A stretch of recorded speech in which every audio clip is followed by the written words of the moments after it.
3 vital reasons that you might not be aware of why you need to ditch the scales.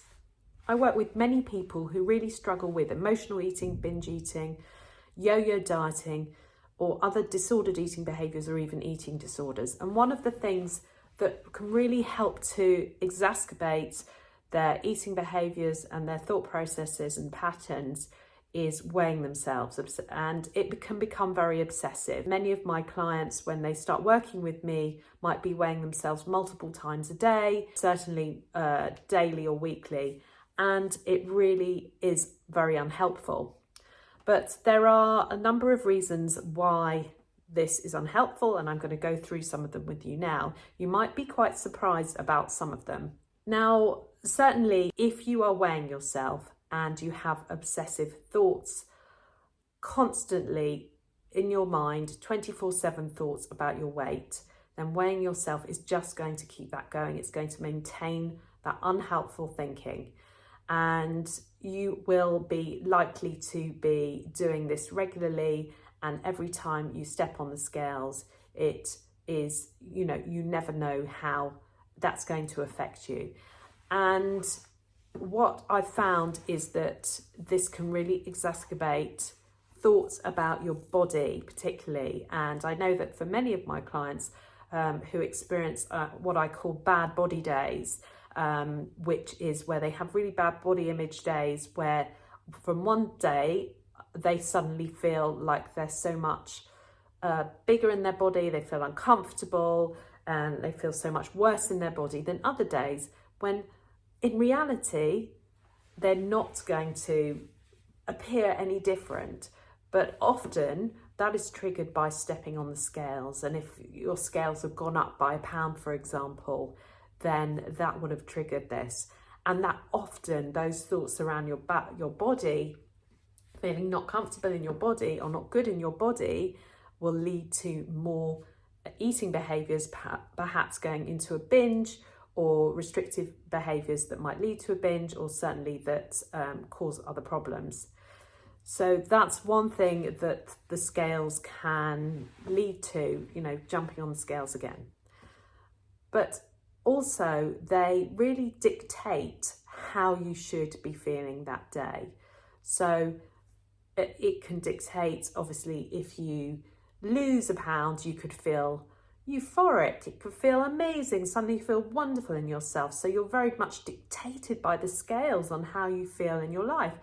But if you gain £1, the thoughts, the escalating thoughts, your low moods, your binge and restrictive behaviours, and as I talked about, body image thoughts as well. So the scales are dictating how you should be feeling that day, which is really unhelpful. And another reason why we shouldn't rely on the scales is because your body naturally fluctuates in weight over, quite substantially over within a day, within a week, within a month.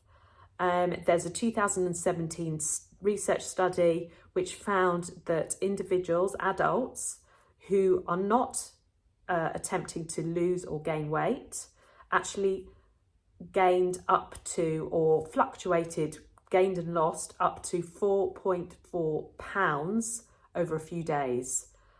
And they found that that's permanently from fat-free mass, which is predominantly made of water. So you're using the scales to decide how your body's going and to make decisions about how you're eating and judgments about how your eating has been over the last few days, based on the fact that your body's probably mainly water component is changing, and that could be down to many things, including hormones within your body. So you're making these decisions based on inaccuracies from the scales. So if you lead your life based on the number on the scales, can you consider what that number really means? Where did your ideal weight number come from? Was it some external diet club? Was it, a dieting app?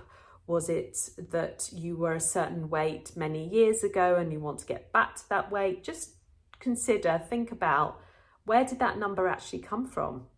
And also really consider if you're allowing that number on the scales to stop you from leading the life you really want to lead. Now, all these things that I've discussed today and more is something that I cover in my upcoming book, all about overcoming binge and emotional eating, which will be out later in the year.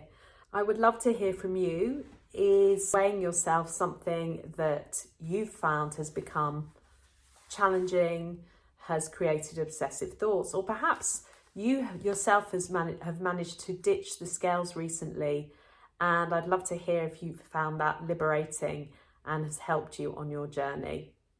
Until next time.